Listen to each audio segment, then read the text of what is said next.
SADA was an initiative about answering the most important question for South Africa right now: where are the income generating opportunities for South Africans in the digital age? This is critical for two reasons. The first is that we have an unprecedented unemployment crisis, and the other is that the traditional pathways to employment, like low-cost manufacturing, are closing off as a result of technology innovation. So we desperately, as a country, need to identify new pathways to employment that embraces technology. SADA identified and developed 3 opportunities to create and work for South Africans.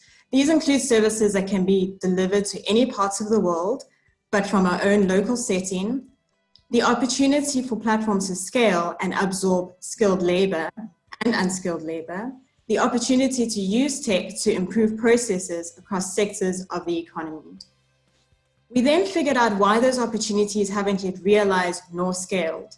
We identified issues that span inequitable access to digital access, the lack of skills for emerging work opportunities, lack of regulatory frameworks that enable innovation, and the lack of coordination between the existing structures of our country.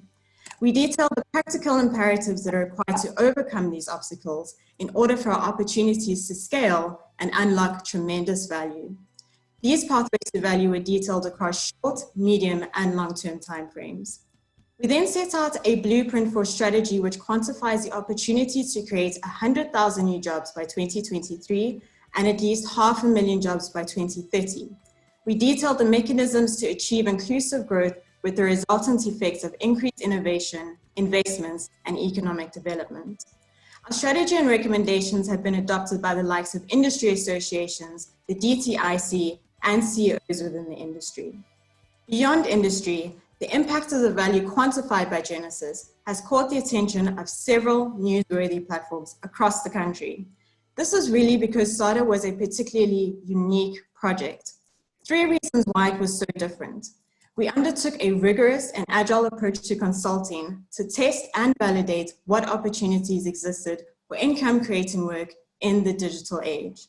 This opportunity assessment was then refined through a process of unmatched stakeholder consultations in excess of 200 people, involving technical experts, some of which were the people who had the ability to implement our recommendations.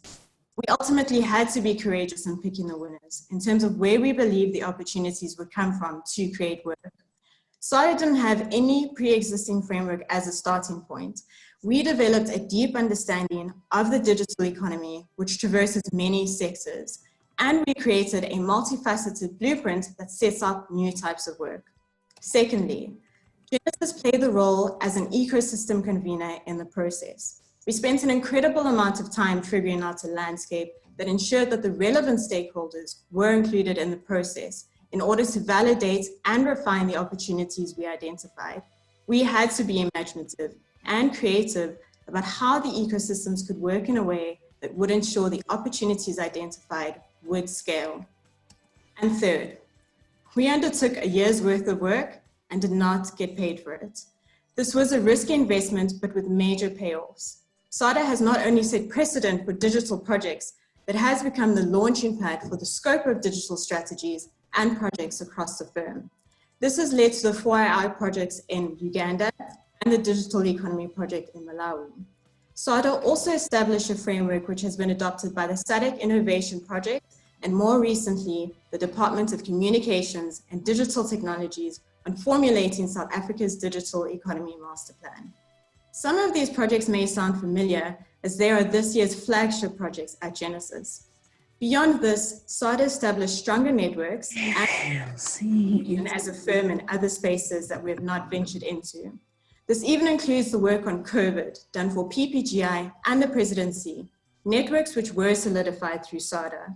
So essentially, after 6 months after the conclusion of our strategy, this has led to the 10 million rand in additional revenue for these projects.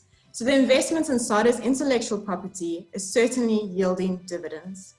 The SADA process and approach was complete, broad, extensive, cross-cutting, and all-encompassing of the areas of the economy. And we achieved this with an extensive cross-practice collaboration. If this is not convincing enough for a vote, we'll consider this.